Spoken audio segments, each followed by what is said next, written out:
Game week 4 of ISL start হলো and game week 4-এর আজকে ফার্স্ট ম্যাচ ছিল between East Bengal and FC Goa. ভাই এফসি গোয়া আজকে ম্যাচটা জিতে বেরোতে পারতো। ইস্ট বেঙ্গল আজ আহামরি কিছু খেলেনি।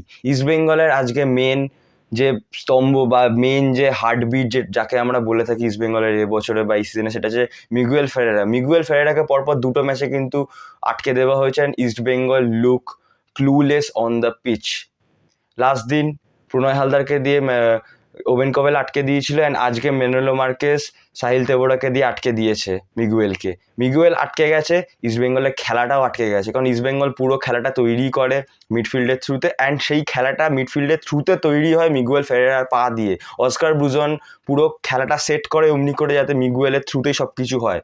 তো পুরো সিস্টেমটা মিগুয়েলের ওপর দাঁড়িয়ে আছে অস্কার ব্রুজনের, অ্যান্ড আজকে মিগুয়েলকে আবারও আটকে দেওয়া হয়েছে অ্যান্ড ইস্টবেঙ্গলের খেলা আজকেও আটকে গেছে। কিন্তু ইস্টবেঙ্গল আজকে লাকি ছিল, ঈশান পান্ডিতার মতন একটা স্ট্রাইকার অপোনেন্ট টিমের ফ্রন্ট লাইনে ছিল, না হলে ইস্টবেঙ্গল আজকে হয়তো ফার্স্ট হাফেই কনসিড করে যেতে পারতো।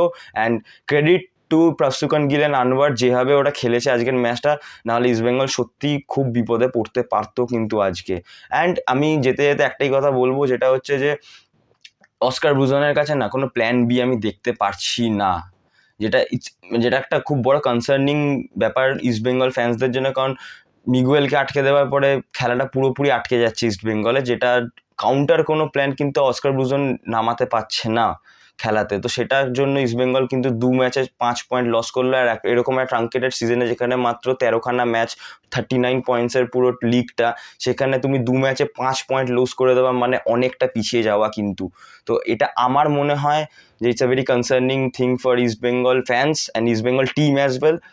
আই হোপ অস্কার ব্রুজন খুব শিগগিরই একটা প্ল্যান বি তৈরি করবে, যাতে এই প্ল্যান এটা আটকে গেলে যেন প্ল্যান বিটার থ্রুতে ম্যাচগুলোকে বার করা যায়। নেক্সট ম্যাচ ইস্ট বেঙ্গলের কেরালা ব্লাস্টার্সের এগেনস্টে, আই হোপ ইস্ট বেঙ্গল সেখানে ভালো কিছু করবে, বাট 2 ম্যাচে 5 পয়েন্ট লস অনেকটা পিছিয়ে গেল ইস্ট বেঙ্গলকে। এখন যারা তাদের ওপরে আছে তাদের সেই টিমগুলোর ওপর চোখ রাখতে হবে যেন ওরা পয়েন্টস লস করে। And the most important thing কি, ইস্ট বেঙ্গলকে পরপর এখনও ম্যাচ জিততে হবে, না হলে কিন্তু ইস্ট বেঙ্গল মিড টেবিল ফিনিশই করবে এবছরও, যদি না মানে টপ টিমসগুলো পয়েন্টস লস করে। অ্যান্ড যদি চ্যাম্পিয়ন হতে হয় তাহলে ভাই টপ টিমসদেরকে হারাতেই হবে, লাইক জামশেদপুর, গোয়া, যে দুটো ম্যাচ ওরা আজকে ড্র করলো, নাহলে তুমি চ্যাম্পিয়ন হতে পারবে না।